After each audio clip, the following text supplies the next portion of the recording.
¿Cuántos recuerdan la palabra de la semana pasada y de los que vinieron al ayuno, que estuvimos hablando respecto a la resurrección? Y yo creo que Jesús vale la pena que nosotros hagamos hasta el mayor esfuerzo que podamos por causa de su nombre. Si Él lo dio todo por nosotros, ¿por qué nosotros no lo vamos a dar todo por Él? Sabemos que nada se iguala ni se compara a lo que Él hizo por nosotros. Pero si algo podemos hacer por Cristo, ¿por qué no hacerlo? Esa es la mejor manera de agradecerle. Amén. Sobreponernos a cualquier obstáculo o a cualquier circunstancia con tal de agradarle y honrarle a Él. Amén. ¿Cuántos trajeron Biblias? Bueno, y si no, por allá Alonso les va a poner la chuletica. Vamos a buscar nuestras Biblias en el libro de Lucas, capítulo 24. Y vamos a leer desde el versículo 1 al 11. Voy a leer en Nueva Versión Internacional. Por favor, cuando lo tengan, me confirman con un fuerte amén. Muy bien.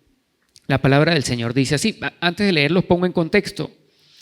Para este momento de la historia que vamos a leer, ya nuestro Señor Jesucristo había sido sacrificado y había resucitado.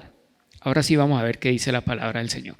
Lucas 24, 1 al 11.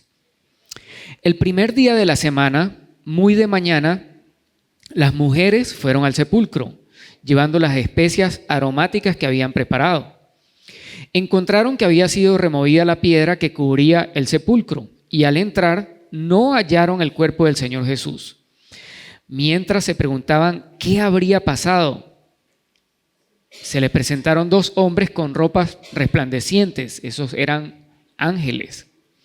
Asustadas se postraron hasta tocar el suelo con su rostro, pero ellos dijeron: ¿por qué buscan ustedes entre los muertos al que vive? No está aquí, ha resucitado. Recuerden lo que dijo cuando todavía estaba con ustedes en Galilea. Versículo 7. El Hijo del Hombre tiene que ser entregado en manos de hombres pecadores y ser crucificado, pero al tercer día resucitará. Entonces ellas se acordaron de las palabras de Jesús. Al regresar del sepulcro, les contaron todas estas cosas a los 11. Todos sabemos que ya no eran 12 porque Judas ya no estaba con ellos. Y a todos los demás. Las mujeres eran María Magdalena, Juana. ¿Saben quién era Juana? Juana era una mujer que sustentaba económicamente el ministerio de Jesús. María, la madre de Santiago, y las demás que las acompañaban. Pero, fíjense lo que dice el versículo 11, pero a los discípulos el relato les pareció ¿qué? ¿Cómo lo dice ahí? Una tontería. Así que no les creyeron. Amén. Los versículos claves para entender esta breve enseñanza de hoy son los versículos 5, 6 y 7. ¿Por qué buscan ustedes entre los muertos al que vive? No está aquí, dice el verso 6. Ha resucitado. Recuerden lo que dijo cuando todavía estaba con ustedes en Galilea. O sea, los ángeles le recordaron las palabras textuales del mismo Señor Jesús. Verso 7. El Hijo del Hombre tiene que ser entregado en manos de hombres pecadores y ser crucificado, pero al tercer día resucitará. Para los que anotan, en Mateo 16, 21, luego en el 17, 22 y 23, luego en el 20, 18 y 19, en Marcos también hay 3 citas y en el mismo libro de Lucas hay otras 2. En todas estas citas podemos encontrar las veces que Jesús les dijo a sus discípulos: el Hijo del Hombre tiene que ser entregado en manos de pecadores y ser crucificado, pero al tercer día resucitará. Si prestaron atención a la escritura que acabamos de leer, me gustaría que me respondieran 2 preguntitas. ¿Cuál fue la reacción de las mujeres al recibir el mensaje de los ángeles? Lo acabamos de leer. ¿Qué? Dígalo fuerte, Samu. se acordaron de las palabras de Jesús, muy bien, e inmediatamente fueron a contarle a quiénes, a los discípulos y a todos los demás. Ahora, la segunda pregunta, ¿cuál fue la reacción de los discípulos? Les pareció una locura, les pareció una tontería y no les creyeron. La iglesia del Señor Jesucristo, desde antes de ser constituida como iglesia, es más, para ser más preciso, desde el momento de la resurrección de Jesús, cuando ya no estaba al lado de sus compañeros, desde ese momento la iglesia sufre de una enfermedad. Una enfermedad que yo particularmente considero el peor enemigo de la iglesia, y no les estoy hablando de Satanás. Esta enfermedad se manifestó nada más y nada menos que en los discípulos de Jesús, los que caminaron con él, los que vieron al propio Jesús hacer los milagros más poderosos, los que fueron formados y discipulados por el mismísimo Señor Jesucristo, los que vivieron con él, los que comieron con él, los que recibieron la unción de parte del Señor. ¿Saben cómo se llama esa enfermedad? Gracias, Andreina. Amnesia también, incredulidad o amnesia.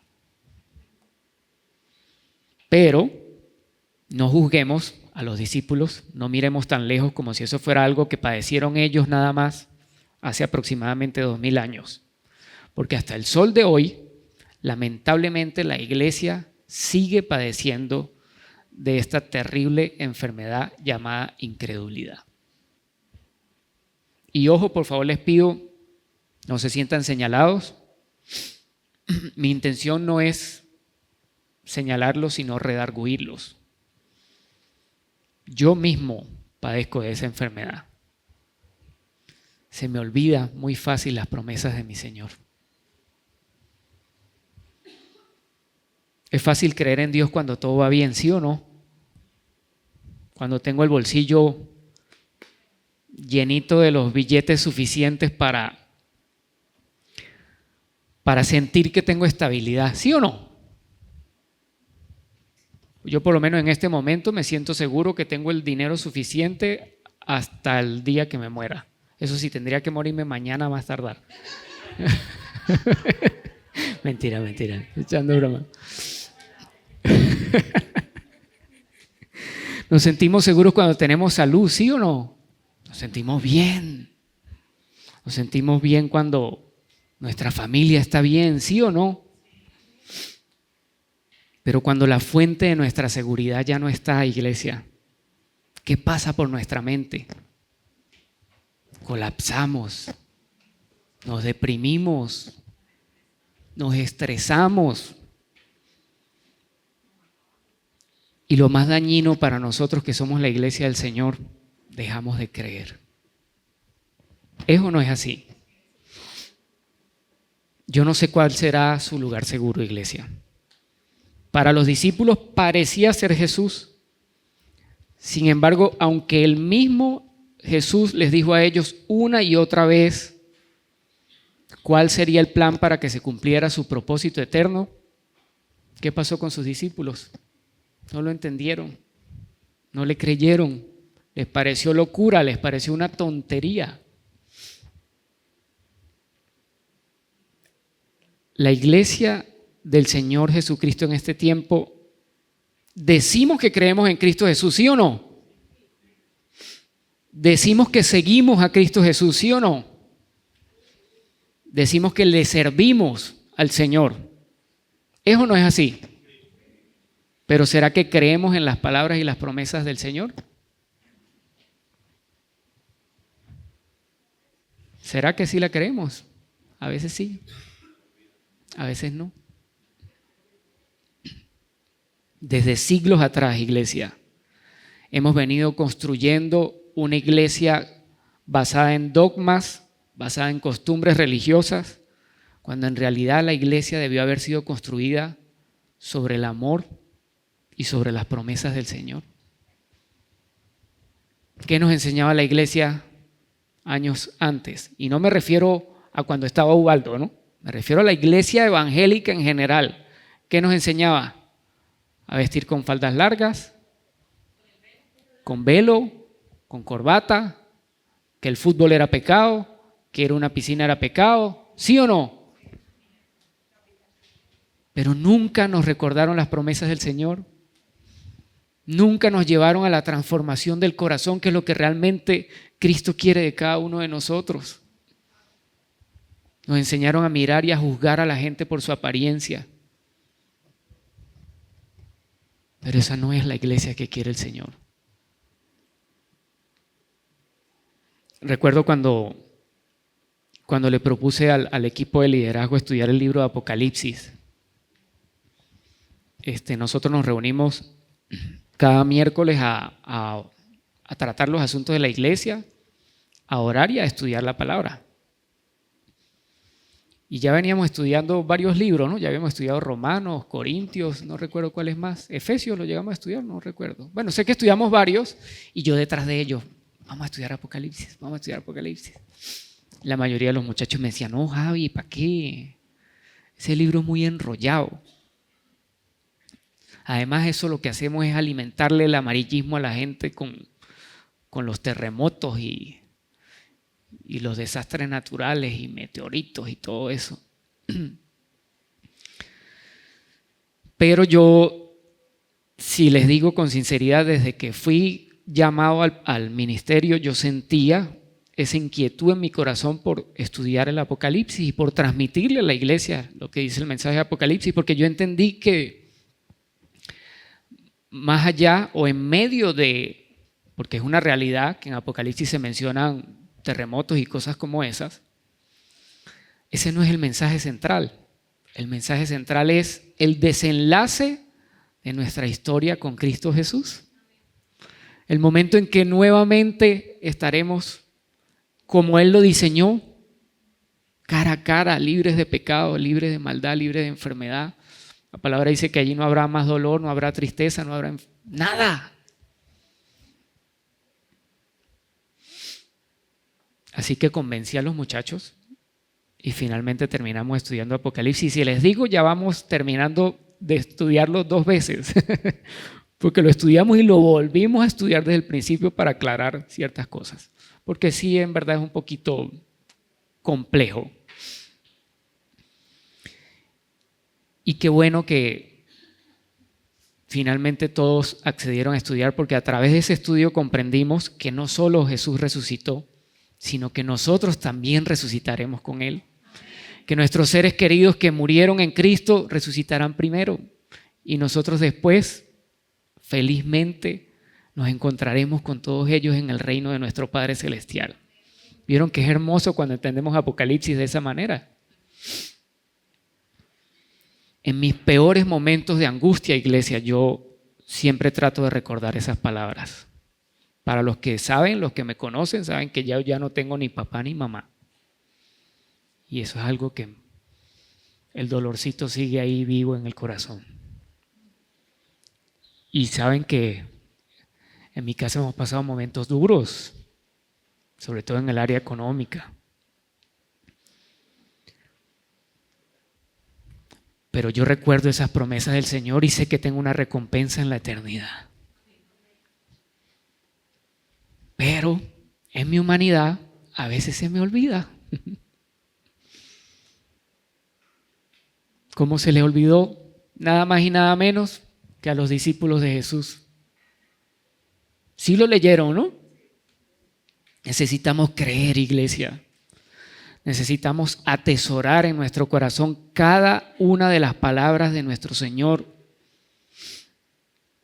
Las promesas de Jesús no son en vano. Y déjeme decirle algo, puede ser que a usted alguien le haya hecho alguna promesa y le haya fallado.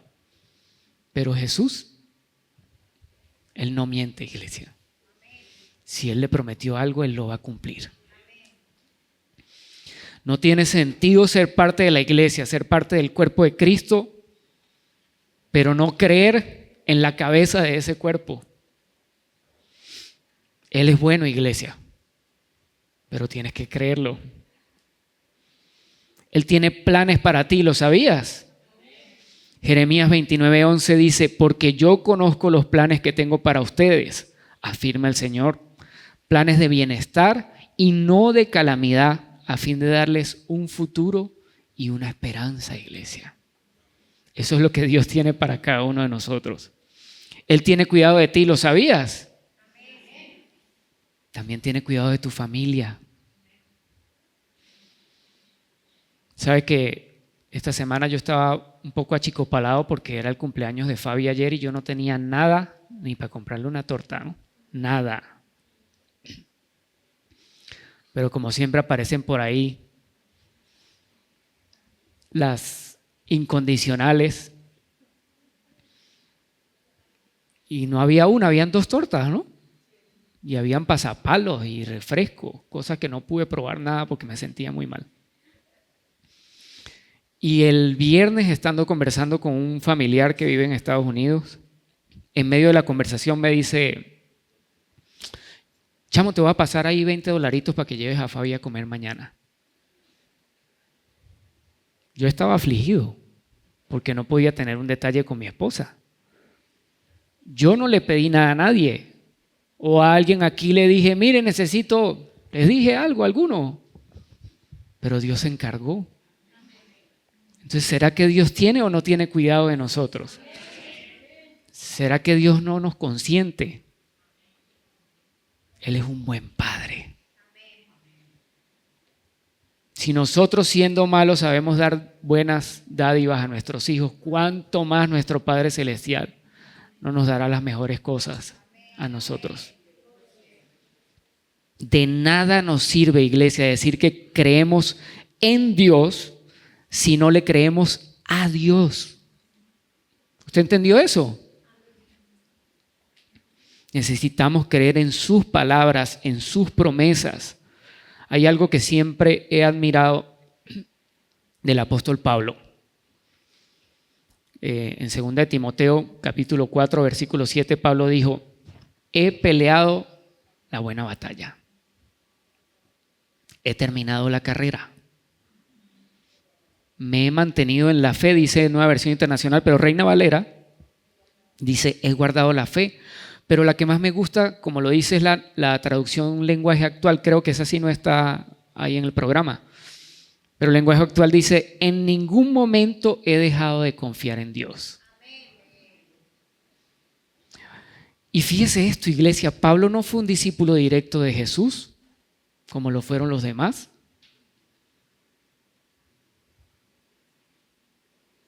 Él es el único de quien se registra en la Biblia que pudo afirmar con una convicción inconmovible, no he dejado de confiar en Dios.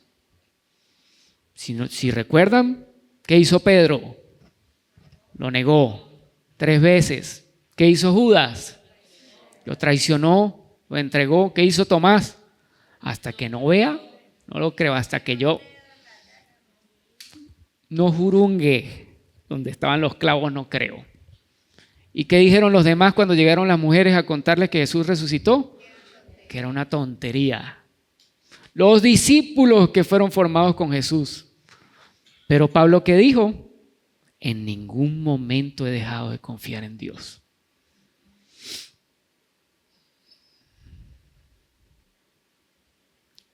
¿Cuál es esa palabra o esa promesa que Dios declaró para ti y que tanto te cuesta creer, iglesia?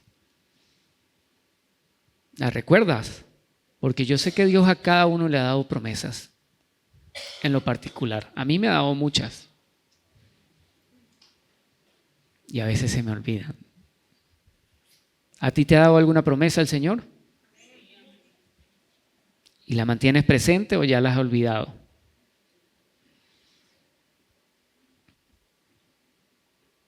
Javier, pero es que es muy fácil creer cuando las cosas salen bien, pero qué difícil es mantener la fe cuando uno pasa por momentos de prueba y tribulación.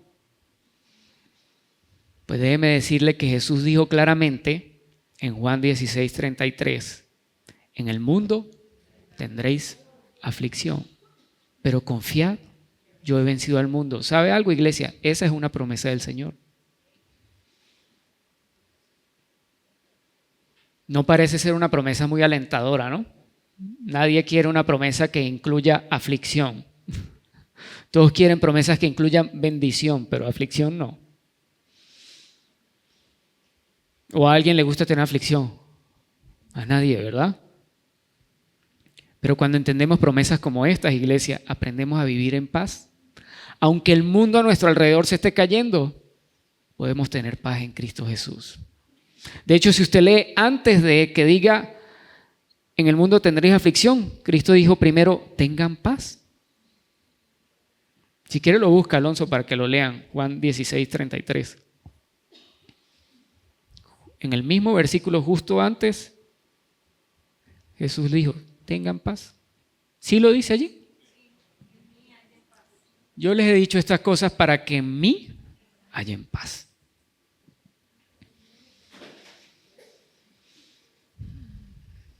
Cuando sabemos que Él está al control de todo, iglesia, no deberíamos afligirnos por muy vacíos que estén nuestros bolsillos, por muy duro que haya pegado la enfermedad, por muy grande que haya sido la prueba o la tribulación. El Señor está al control de todo, iglesia. Él nunca nos va a abandonar. ¿Usted sabe con qué culminó Jesús el mandato de la gran comisión? En Mateo 28. He aquí, yo estoy con vosotros todos los días hasta el fin del mundo. Eso es una promesa del Señor. Él siempre te va a sustentar, así como sustentó a Israel en el desierto. Él hará brotar agua de las piedras si es necesario, iglesia. La palabra de Dios está repleta de promesas para nosotros, pero necesitamos creerlas, iglesia. Tal vez algunos no la han creído porque no las han leído. Así que nuevamente les animo, agarren la Biblia esa que tienen toda llena de polvo en la casa. Límpienla y léanla. ¿Hay alguien aquí que no tenga Biblia? Con confianza puede levantar su manita. ¿Hay alguien que no tenga? ¿Todos tienen Biblia? ¿Albita tiene Biblia? Ah, bueno, por favor, ya va a tener su Biblia a partir de hoy. Agarren las Biblias y lean las promesas que están escritas, muchachos.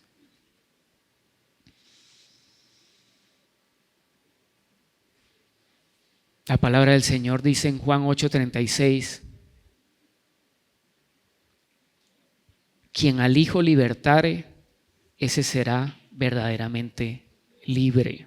En Isaías 53:5, por su llaga nosotros fuimos curados. En el Salmo 23:1, Jehová es mi pastor, nada me faltará. Independientemente de la situación que tú estés viviendo, iglesia, hay una promesa de Dios para ti.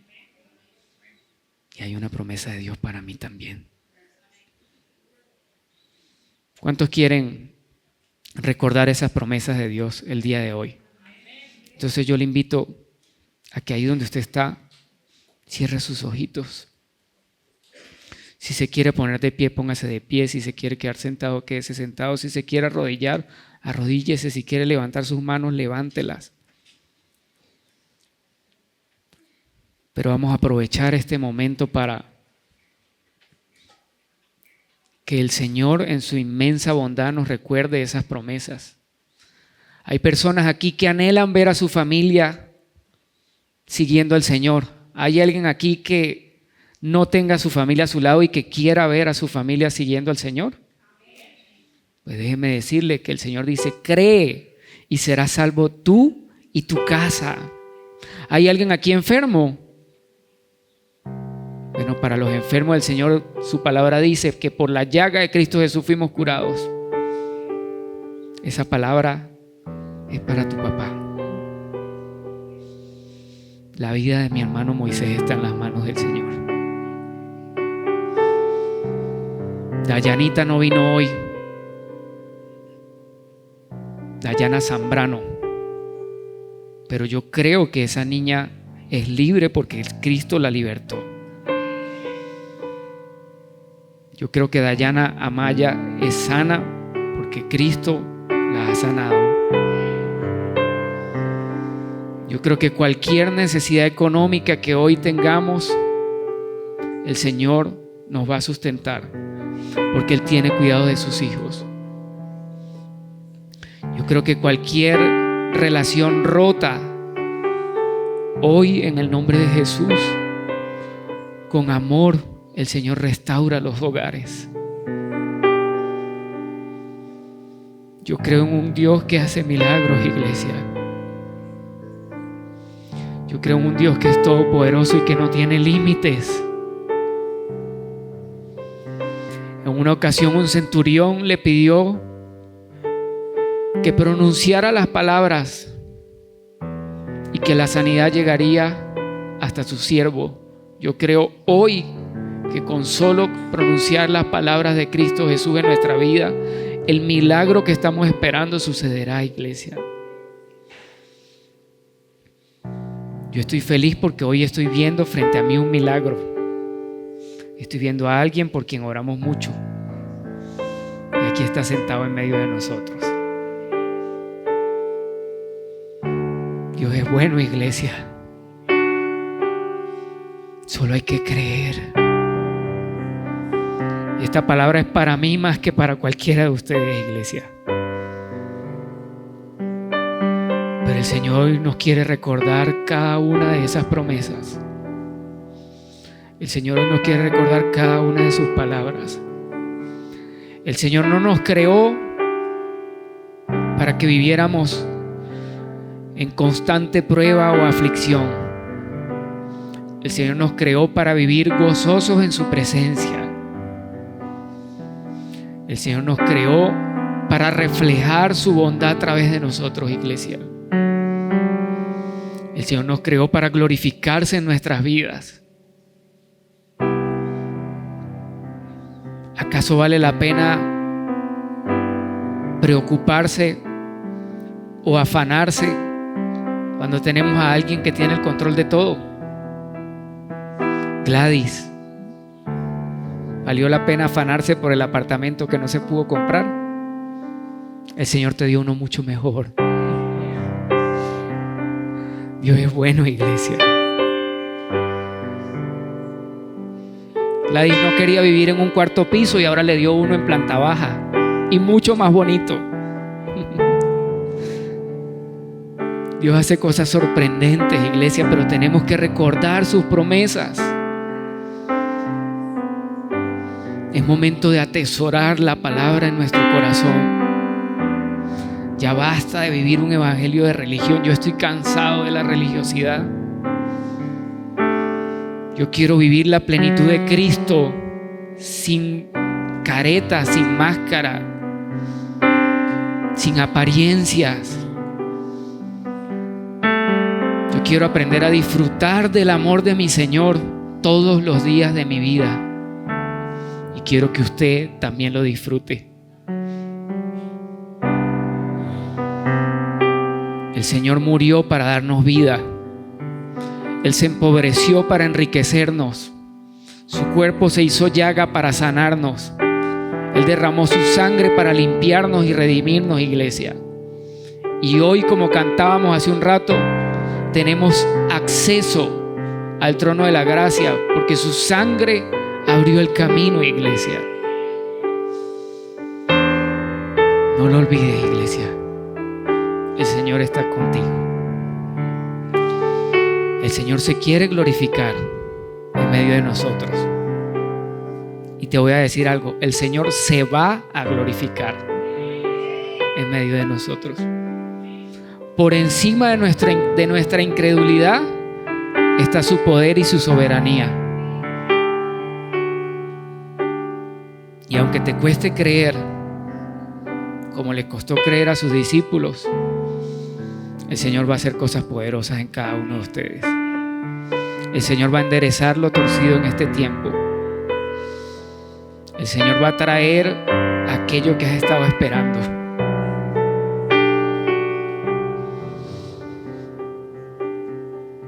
Yo creo que su venida está muy cerca y su recompensa también. Así que te animo, iglesia, a no tirar la toalla. Estamos en la recta final. Corramos esa milla extra. Porque la recompensa no está a mitad de la carrera, la recompensa está en la meta.